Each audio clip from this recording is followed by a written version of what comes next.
भक्ति बोध का अर्थ, भक्ति बोध किसे कहते हैं, भक्ति बोध शब्द का क्या मतलब है। परमात्मा की पूजा का ज्ञान, भक्ति पूजा अर्चना प्रेम भक्ति से मोक्ष होता है। भक्ति बोध का अर्थ होता है परमात्मा की पूजा का ज्ञान। भक्ति यानी परमात्मा की पूजा और बोध यानी ज्ञान, यानी परमेश्वर के विषय में, उसकी भक्ति विधि के विषय में जो ज्ञान होता है उसको कहते हैं भक्ति बोध। और क्या कहा परमेश्वर ने, प्रेम भक्ति से मोक्ष होता है। मोक्ष कैसे होगा, प्रेम भक्ति से। यानी इस ज्ञान को समझने के बाद में हमारा प्रेम हमारे गुरुदेव भगवान के चरणों में इतना हो जाना चाहिए कि उनके अलावा हमें कोई और परमेश्वर के रूप में दिखाई ही ना दे। यानी हमारा पूरा प्रेम, हमारा पूरा समर्पण, हमारी लगन, हमारी आस्था केवल हमारे पूज्य गुरुदेव सतगुरु रामपाल जी परमेश्वर जी के चरणों में लग जाए।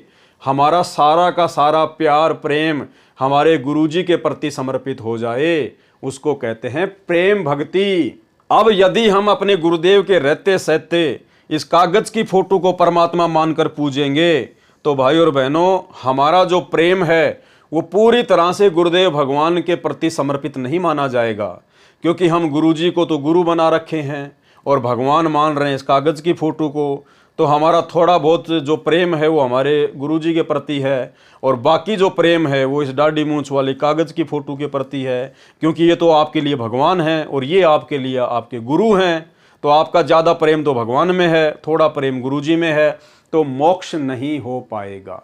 इसलिए यदि हमने पूर्ण मोक्ष प्राप्त करना है तो परमेश्वर जी ने अपना विधान बता दिया, प्रेम भक्ति से मोक्ष होगा। और प्रेम भक्ति का मतलब है जिस भक्ति पर हम लगे हैं, जो भक्ति हमें जिसने प्रदान की है। ये भक्ति हमें इस कागज की फोटो ने प्रदान नहीं करी है, ये भक्ति हमें सतगुरु रामपाल जी परमेश्वर जी ने प्रदान की है, भीख में दी है। तो हमारा सारा का सारा जो प्रेम है वो अपने गुरुदेव भगवान के चरणों में ही समर्पित होना चाहिए।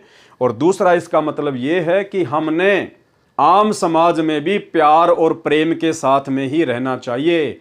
हमने किसी भी व्यक्ति से सतगुरु रामपाल जी परमेश्वर जी की भक्ति लेने के बाद में राग द्वेष ईर्ष्या नहीं करनी चाहिए, सबके साथ में प्यार प्रेम से रहना चाहिए। यदि हम किसी के साथ में द्वेष करेंगे, ईर्ष्या करेंगे, तो हमारे अंदर भक्ति की वो भाव प्रकट होंगे ही नहीं। इसलिए गुरुदेव भगवान कह रहे हैं प्रेम भक्ति से मोक्ष होता है। अध्यात्म मार्ग में पूजा के साथ साधना शब्द भी मुख्य रूप से सुना जाता है। यानी भक्ति मार्ग में एक शब्द है पूजा और एक शब्द है साधना।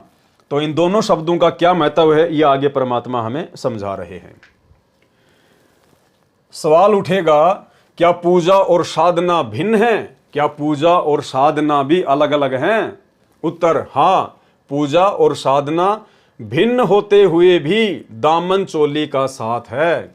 उदाहरण, जैसे हमें जल की अति आवश्यकता है, जब प्यास सताती है तो जल के अतिरिक्त कुछ भी याद नहीं आता। उसकी प्राप्ति कैसे हो? या तो जल की दरिया हो या सरोवर हो, जो जल का स्रोत है। दरिया हमारे निवास स्थान से दूर होने के कारण हम प्रतिदिन वहाँ से जल नहीं ला सकते, सरोवर भी दूर ही होता है। फिर आवश्यकता पड़ी कि कुआं खोदा जाए। अब वर्तमान में नल यानी हैंडपंप अधिक उपयोगी सिद्ध हुआ। प्यासा व्यक्ति जल की प्राप्ति की इच्छा करता है, प्यासा व्यक्ति जल प्राप्ति की इच्छा करता है, उसके लिए कुआं खोदने या नल लगाने का कार्य करता है, तब इच्छित वस्तु अर्थात जल प्राप्त होती है। पूजा तथा साधना का भेद अभेद जानने के लिए उपरोक्त विवरण से प्रमाण लेते हैं। जल प्राप्ति की इच्छा तो पूजा जानो। जल प्राप्ति की इच्छा को क्या जानो? पूजा। यानी परमात्मा प्राप्ति की जो इच्छा होती है उसको जानो पूजा। तथा कुआं खोदने तथा नल लगाने के लिए की गई क्रिया को साधना जाने। और परमात्मा की प्राप्ति के लिए हम जो भी कार्य करेंगे, जो भी अर्चना करेंगे, पाठ करेंगे, स्तुति करेंगे, मंत्र जाप करेंगे, उसको कहते हैं साधना।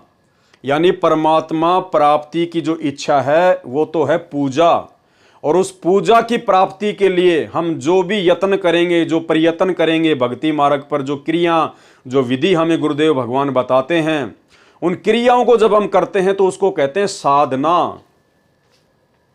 इसी प्रकार प्रभु प्यासे भगत की परमात्मा प्राप्ति की प्रबल इच्छा को पूजा कहते हैं। परमात्मा प्राप्ति के लिए की जाने वाली आध्यात्मिक क्रियाओं को साधना कहते हैं। यानी परमात्मा प्राप्ति की जो इच्छा होती है उसको कहते हैं पूजा, और पूजा करने के लिए जो भी हम आध्यात्मिक क्रियाएं करते हैं उनको कहते हैं साधना।